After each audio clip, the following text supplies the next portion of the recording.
think that this means he's playing the game and he's playing it well. Yeah. No, he's not only is he playing the game, but he's calling the plays. He's the quarterback and he's calling the plays in the huddle. Fuck the coach, fuck the offensive coordinator. I got the plays in the huddle. That's what he's doing. I'm telling you. He's playing all of us. I'm telling you. But he even went to his Instagram page and was like, I can't believe men in 2020 are mad at pink or insecure about wearing pink or whatever he said. I was like, that's when I saw that, I go, dude, he's playing the game. He's playing the game. It's only helping him. Keep putting out memes. It's only helping. Right. Any publicity is still publicity, so.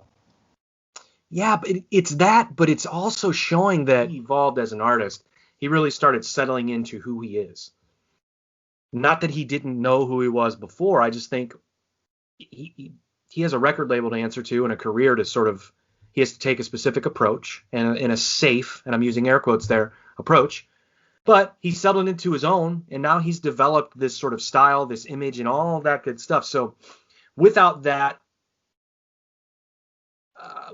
sort of self-confidence and that sort of I don't give a fuck attitude, would it be hard for people to buy the fact that he's a rapper now making a pop punk album?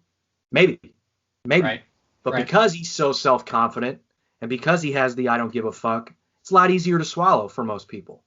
Is he going to lose his street cred with the hip-hop crowd? I don't know.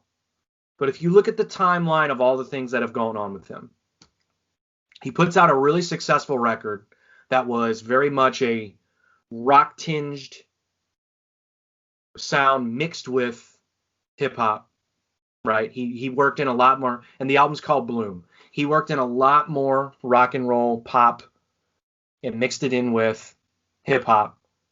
And then what happens is Eminem disses him. A very short thing happens on Eminem's Kamikaze thing that he brought out. Machine Gun Kelly sees it and responds immediately. Right. And his response is one of the biggest things he's ever done.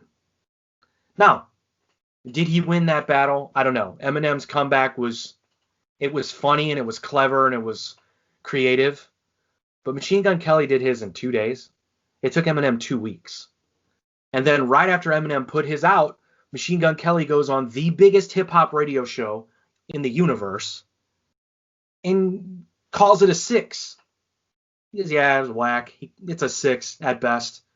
Like, if you look at the timeline of those events, I'm telling you, the dude knows what he's doing. So he does that and then releases an EP, okay? Right after this happens, he releases an EP. That EP is like if you listen to it, to me, what it is it was a palate cleanser, preparing you for the record he brought out then after the diss record with Eminem, which was all hip-hop, no rock. It was a complete hip-hop record. But the genius thing that he did is before he released that record, okay, he put out a pop-punk song with Youngblood as a guest artist on it, and Travis Barker. Blows up. Sells 1 million copies. I think it sold 1 million copies up to this point. So he puts out this EP. It doesn't get received well because people thought, oh, you just were in a battle with Eminem. You're going to put out a hip-hop classic, which really I don't think it was meant to be that. I think it was meant to keep the voices chattering, keep the buzz up, so you could then put out his real record and then the introduction to pop punk, right?